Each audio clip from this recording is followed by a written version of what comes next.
имаме време. Здравейте. Представете се, как се казвате, откъде сте? Венета Драгиева се казвам, от Монтана.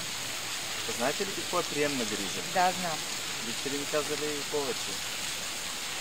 Приемната грижа е отглеждане на малки деца до пълнолетие в семейства, които да им дадат семейния уют по-точно, и грижа в семейна среда. Трябва ли според вас да се затварят домовете за деца? Тези, които са в България, да. Да, защо? Не предлагат нищо. Не предлагат добри условия за деца? Не само условия като база, като самото развитие на дете не може да възпиташ 100 деца. Да. Това е съвсем достоверно от опита. Един учител, който е в момента на работа или на дежурство, казано, абсурдно да възпитава 100 деца или 50 дори.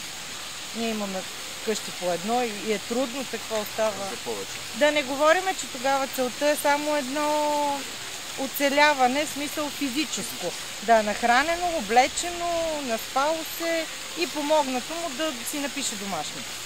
За дома говорим. Нали? А според вас, кой е отговорен за нередностите в домовете за сираци? Нередности, какво по-точно? Конкретно. Че няма добри условия за живота. Това е виновен, според мен, системата. Системата. Държавата? Държавата, да. Точно държавата. Като са малко пари, така. Няма начин. А според вас отговорно ли е обществото за спасяването на тези деца?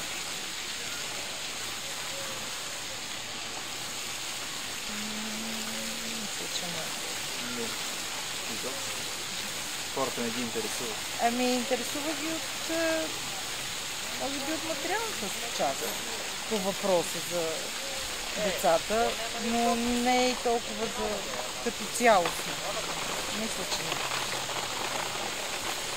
А вместо да се взимат децата от бедните семейства и да се настаняват в приемни, на които се плаща за това, не е ли по-добре тези пари да се дават на биологичното семейство? По-добре е. Твърдо за.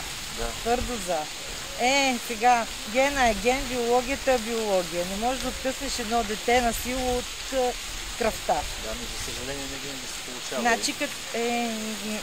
Когато доброволно си оставил дете в дом и си се отказал от него едно, ама на сила да ти го вземат е съвсем друго. Да.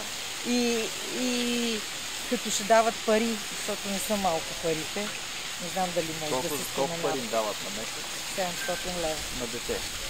На приемния родител. На приемния родител за едно дете? За едно дете. Ако вземе две деца? Двойно. Двойно. То 400, това мога ли да го? Може, да. 480 или да кажем 500 лева е заплатата, да. Плюс 240 лева е издръжката, да го храниш, да го гледаш, да му купуваш там дрехите. И отделно детските, които са 35 лева, те са символични. Да. Да не говорим, че гълни 800 лева. 800 почти. 500. Изгодно име, нали? Изгодно име, да. Много е изгодно. Ако вземат две деца... Две деца, двойно. Двойно. Заплатата си е за две, издръжката си е за две. То няма такива заплати тук в Няма. То затова оня ден имаше репортаж точно за едно село, ромско село. Само с това се издържа. Много деца ли гледат? Кой? В това село. Всичките циганки това гледат, Циганките всичките гледат. Да, приемни, към техните си взимали други оставени деца. Да, оня ден. Тъп смешно звучи, защото те не могат да си гледат техните. Искат помощ. Ама с тия пари покриват разходите за техните. Определено. Защото никой не следи ти 200 лева ли си го изхранил или за 100 и другите 100 си дал на собствените. Редно ли е да се извеждат децата от семействата им, когато в домовете има хиляди сираци и изоставени деца? Говорим пак за тия бедни семейства, които нямат... Бедните, да. Не. Не е редно. Не. По-добре да им се дават помощите на тях. Да им се дават на тях, да се намери начин. Те не могат да ги водят като приемни, защото те са биологичните.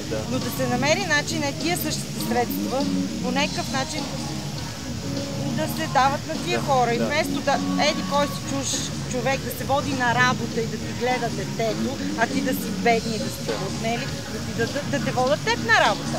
По-добре. Ми родителът да си го водят на работа, ама не знам, законите тук малко трудно да стане баш така. Защото никой не мисли за биологичния родител, независимо от това етнос. Дали е българин, дали е ром. Той реално като ражда, никой не го стимулира.